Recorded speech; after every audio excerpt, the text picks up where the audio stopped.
Welcome to the Relentless Investor Podcast. I'm your host, Caleb Bryant, and I am the Relentless Investor.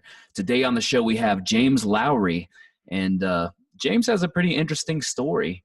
He just found out about real estate investing. It's been less than 3 years, and he and his wife have already reached 10 units and are looking to do some big things here. So let's go ahead and welcome James to the show. How are you doing this morning? Yeah, I'm doing great. Excited to be here. Awesome. So let's start with your story and where you're from, because we're not that far from each other. Yeah. So my story. My wife and I, we live and invest in Huntsville, Alabama. We've got a couple properties in Madison and the outlying area. But I'm from the area. I'm from the other side of Decatur, so not far from here. And grew up pretty poor. Never knew anything about managing money, never knew anything about, really anything. Like owning properties was, I don't know, as foreign of a concept to me as it could have been. And so a few years ago, my wife and I got married, and we kind of stumbled on the idea of financial independence and early retirement. And we decided to shoot for that like as quickly as possible. And so we ended up buying, we bought mostly duplexes. We got a couple single family homes. We've got a condo, and so we pretty much are trying to strive to hit that number as quickly as possible so that we can quit and enjoy each other's company and pursue other passions. Awesome. So you're doing this while working a W-2 job currently, correct? That is right. Yeah. My wife is a mechanical engineer for Boeing, and I am I'm essentially a regional manager for a physical therapy clinic. So I manage like 8 clinics in North Alabama. Oh, fantastic. And so what type of hours do you put into your W-2? And then what type of hours are you putting into real estate on the side? Yeah, really the real estate is a lot easier and a lot less time consuming than I thought it would be. We even self-manage. We find all the properties ourselves. We do have a real estate agent, but we essentially bring her all the properties and say, like, we know exactly what we want. We've run the numbers on this and that. But we both probably put about 40 to 45 hours in our W-2s, and we probably put, I would say 10, maybe 12 hours in the real estate, and it's almost surpassed our W-2s, or at least the goal is that it will by the time we pay off a couple properties or buy a couple more. So That's awesome. That's awesome. So 45 hours a week at the day job, putting in maybe 12 hours a week in real estate, and you're already surpassing the W-2 income, which is awesome. Awesome. Let's talk about your first deal. Let's talk about why you even jumped into real estate, and then we'll dive into the first deal a little bit. yeah, absolutely. So jumped into real estate because we're looking into like the whole FIRE movement and early retirement movement.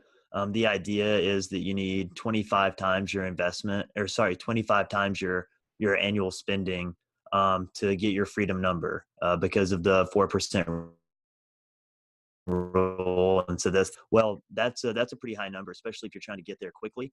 So with my wife and I, we decided that we would try to do a little more risk, but have a lot more reward. And so that's why we decided to go with real estate, because it was going to be a much faster route of getting there. So for instance, like I checked it a few months ago before we had bought a couple properties, and I think we were at like 20 grand in passive income just from and that's keeping the mortgages. That's having a property manager for one of them.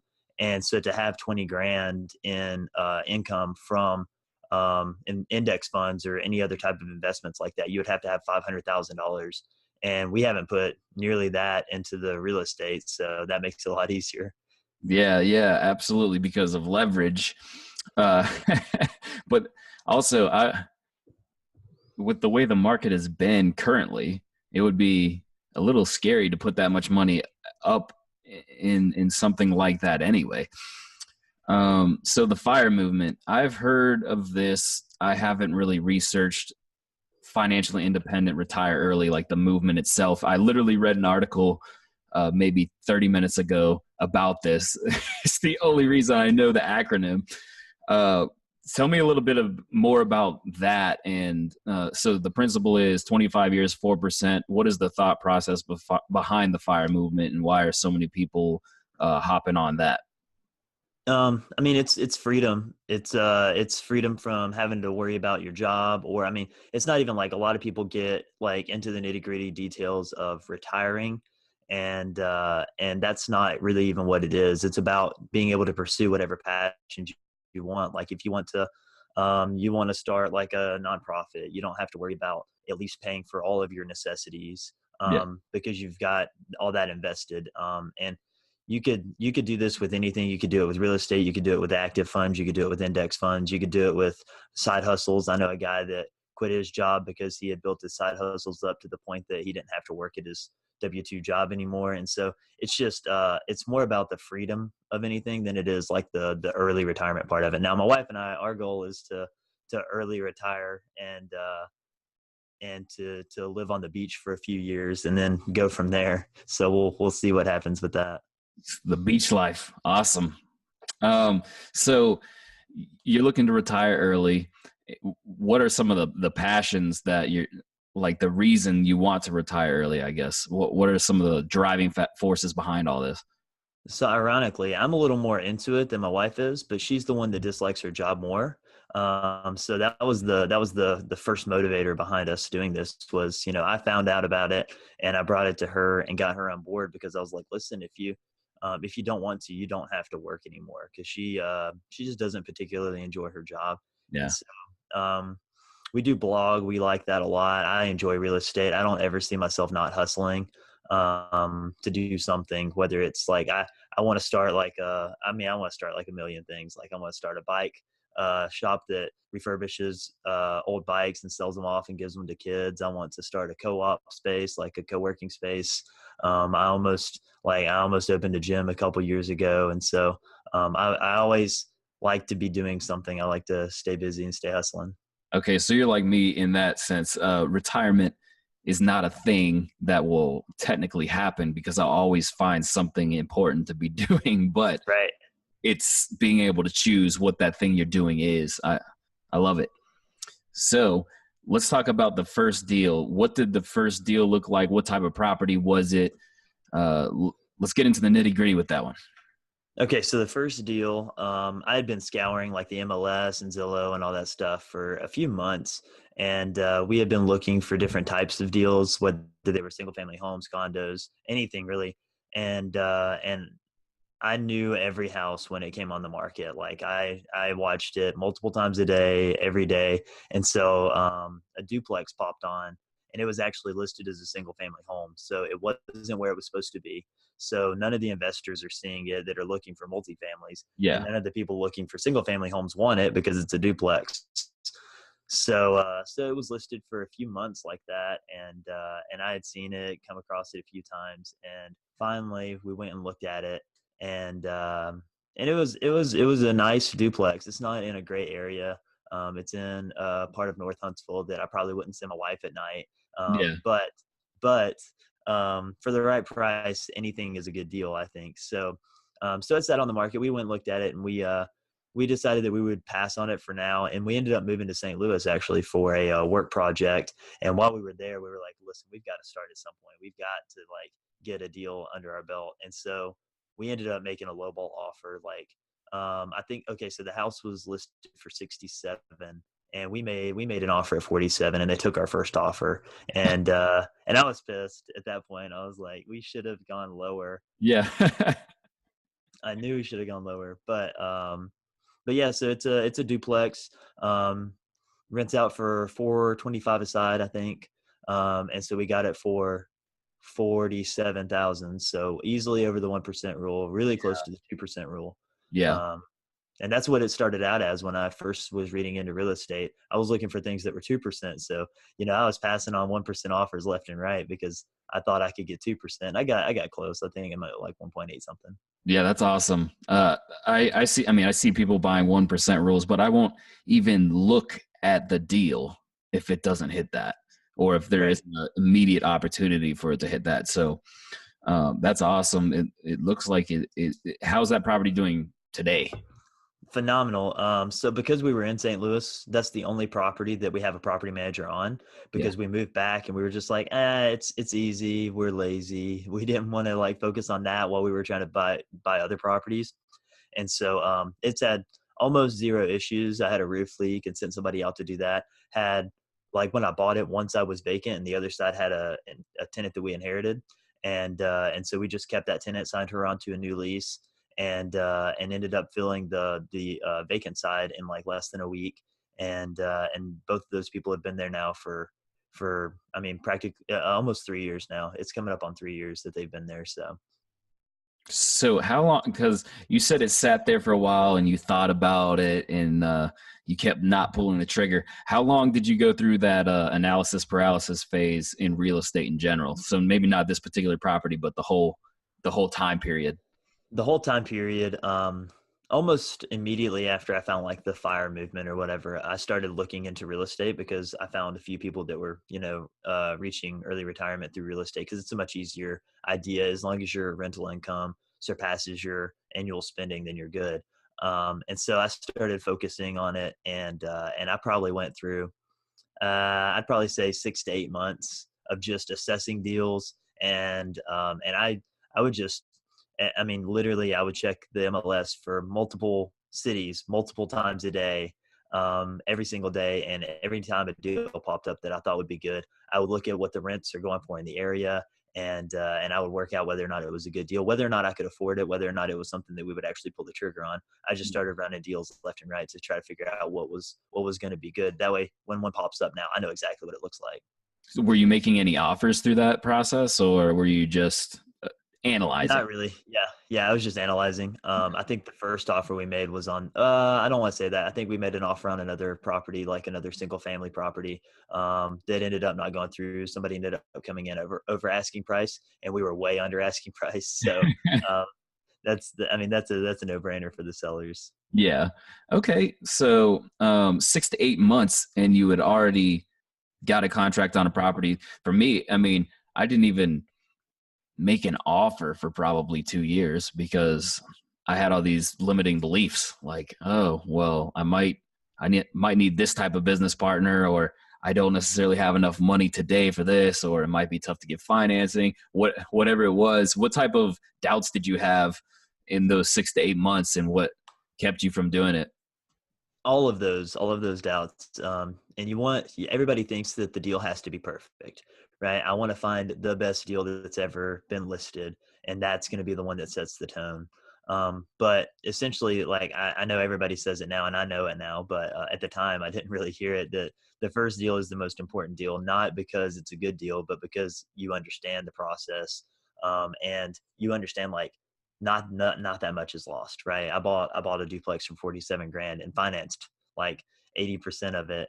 And Mm. so like how much money is lost in the grand scheme of things? I've lost more money on cars than I have on that. So Yeah. that's no issue there. So I think I mean, all the same things were limiting beliefs for myself. I thought I needed to get quadplexes. I needed to get the nicest single family home. I needed to get in the nice school districts. I needed to get an A or a B or a B plus neighborhood. And I've got like maybe a C minus. It might even be a D. And so I think that, those are all limiting beliefs, especially, especially getting started out. Awesome. So, where are you at right now? Like, how many units do you have right now, and what are you looking to do in the next couple of years? So we have 10 units right now, and I constantly go back and forth on whether or not we're going to sell any, or whether or not we're going to keep buying more, or whether or not we're going to pay off a mortgage or two. So the goal is for us to retire actually later this year. We both plan on quitting our jobs. That's the tentative goal. Thanks, I appreciate that. That's Uh, awesome. that's the tentative goal, is to quit our jobs later this year. And my wife actually has her EU citizenship. I've just applied for mine. So our goal is to move abroad for a couple of years. And I still see myself looking at deals, assessing deals, especially in the area since we've got 10 units here. We went to an auction last weekend, so we're still actively looking, but we're not just going to like go out of our way to be leveraged to the hilt, because we're trying to pay off a couple properties, just to give ourselves a little leeway so that when we move abroad, we don't have to worry about quite as much leverage. Because I don't know how the market's going to do. It ebbs and flows. So I Yeah. think hedging your bets, especially if there's no good deals on the market, then paying off a mortgage early doesn't sound like that bad of a deal. There's no wrong answer. One's probably better than the other, depending on the market or the timing and different things like that. But neither are bad. So Got you. And so build a little cash flow, go live overseas, uh, do living the dream life, really. So everybody listening, th- it's been what, 3 years since you started this? 3 years. So yeah, in less than 4 years, you could be retired from that job that you hate right now, and you could be living either on a beach, like he said, or abroad. And that sounds amazing to me. A very short time span when you get focused and you really lock in on what your goals are. yeah, and the crazy thing is too is that I mean we bought our first property in July of 16, so it's not even been quite 3 years of that. We've just been focusing or trying to retire early for the past 3 years, and that's with doing this very part time. Like we're not like that focused on it. I mean we're focused on the idea of it and everything like that, but this isn't something like we're not wholesaling, we're not flipping, we're not doing anything else but buying long term.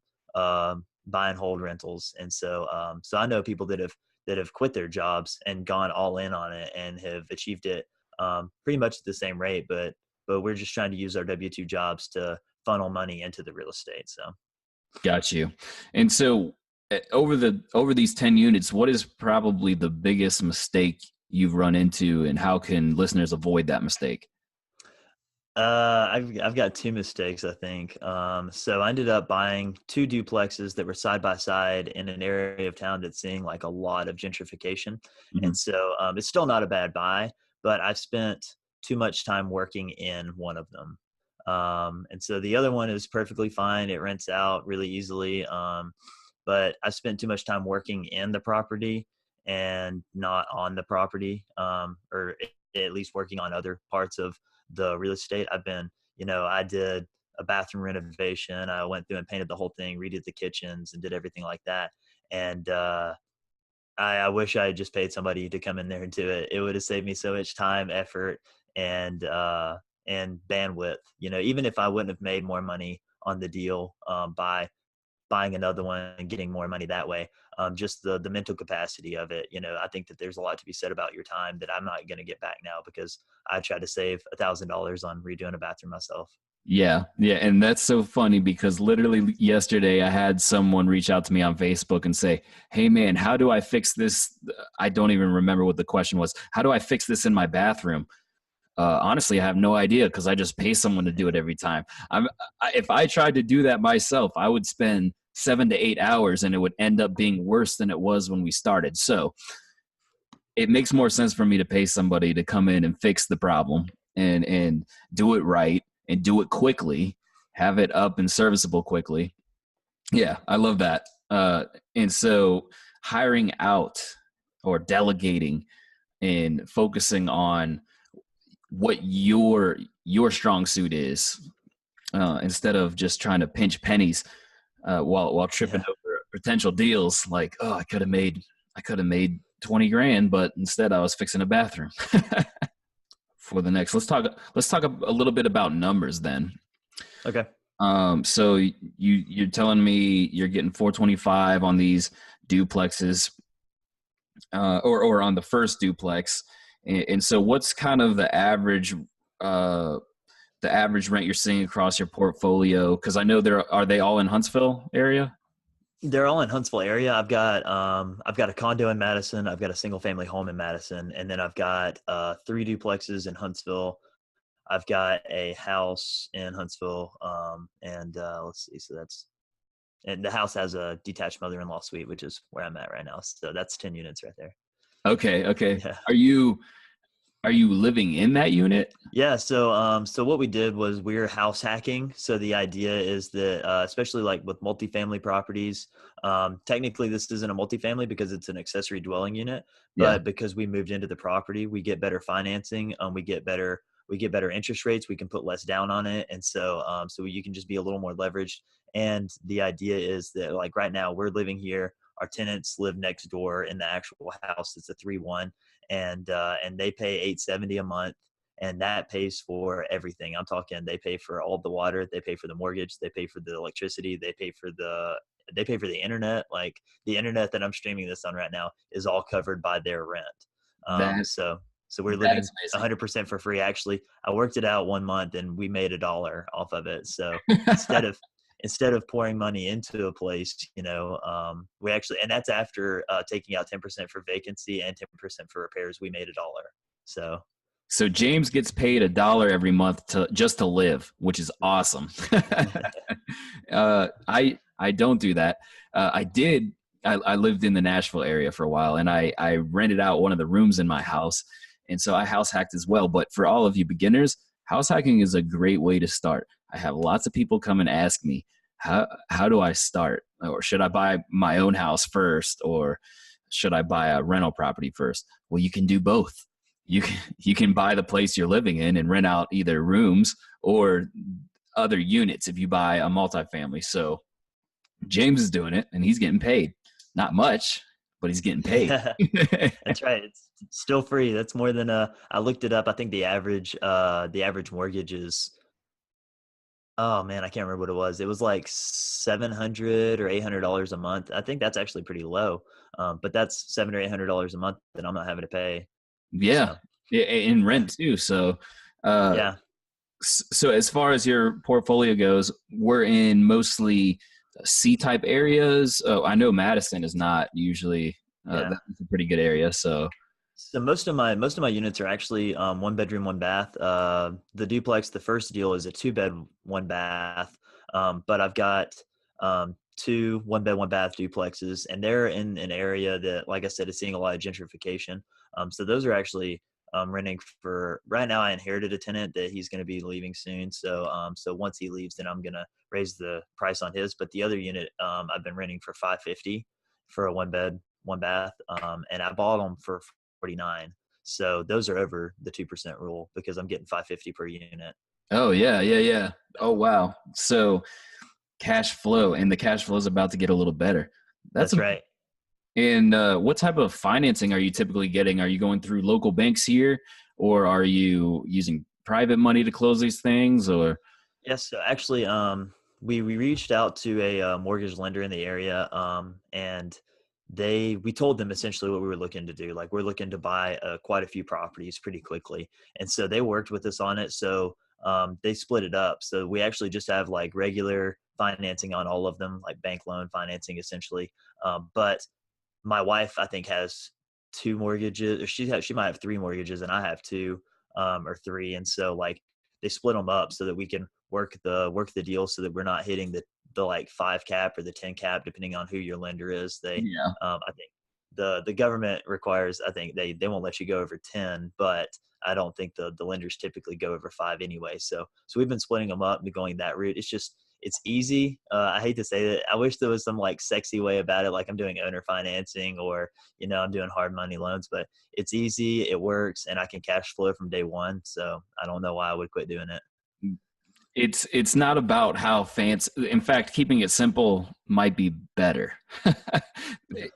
This just goes to show for people that are in their job that they can go do this. They don't have to.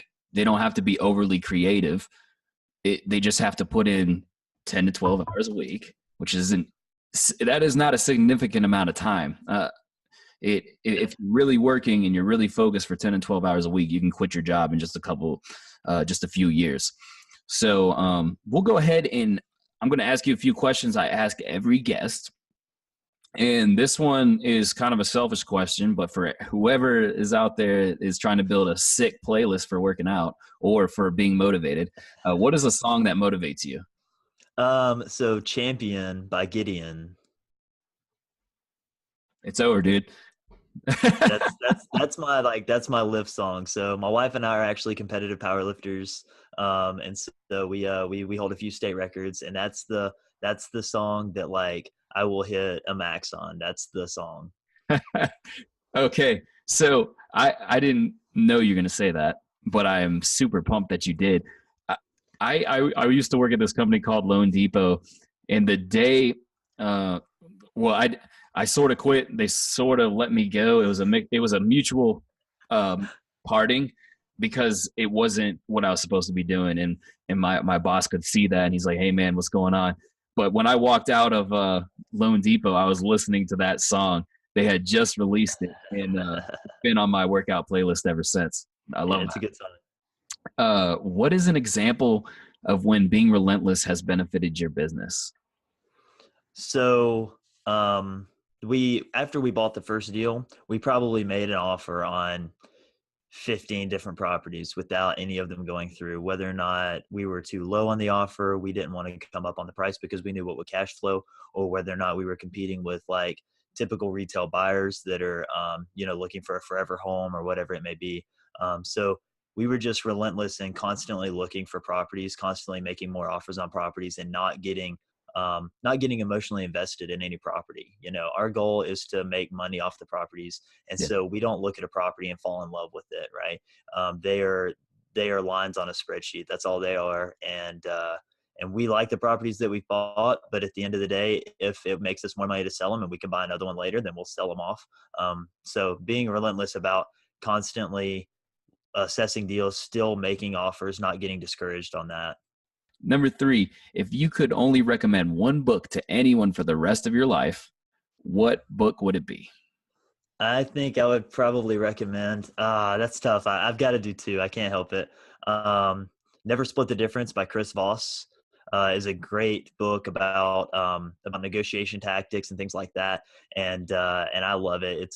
I think it's a really good book. But if I had to pick, I think this one might get the edge. It's Retiring Early with Real Estate by Chad Carson, and so that's the book that I like the most. It goes through different methods of retiring early with real estate. And at the end of every chapter, he actually has like a little snapshot of individual people that have retired early with real estate and the different ways that they do it. And no two are really the same. So there are 20 different profiles of people in there and how they retired early with real estate.